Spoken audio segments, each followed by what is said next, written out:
تحياتي إليكم جميعا أينما كنتم، وصباح الخير إن كان صباحا ومساء الخير إن كان مساء. معانا 20 قرش مصرية، الحجم الكبير، النسر الكبير، الحجم الكبير، إصدار عام 1980 ميلادي 1400 هجري، جمهورية مصر العربية.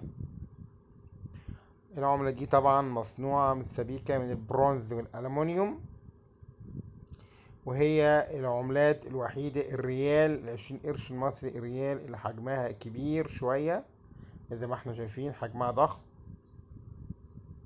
العملة دي طبعا على حسب حالتها بتروح ل10 ل15 جنيه، مش أكتر ولا أقل. طبعا هي بتزيد لو في باكو سيريال، يعني باكو كامل كده هوت طالع من السك، بتبيع صباع كامل، يعني خرطوشة زي ما بنقول عليها.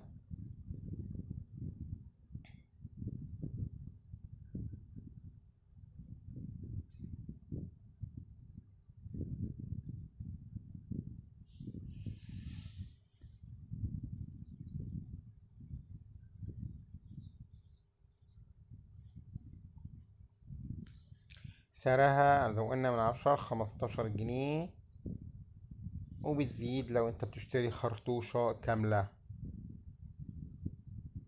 نتمنى ان حضراتكم تشتركوا في القناة وتفعلوا زر الجرس حتى يصلكم كل جديد.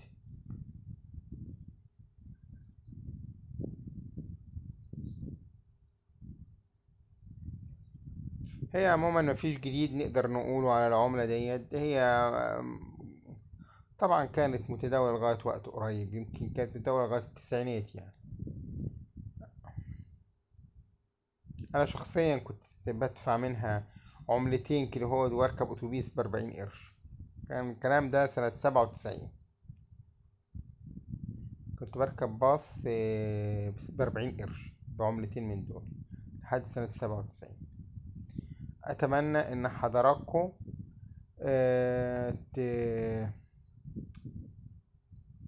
تشتركوا في القناة وتفعلوا زر الجرس حتى يصلكم كل جديد. وإلى اللقاء في حلقة قادمة بإذن الله تعالى.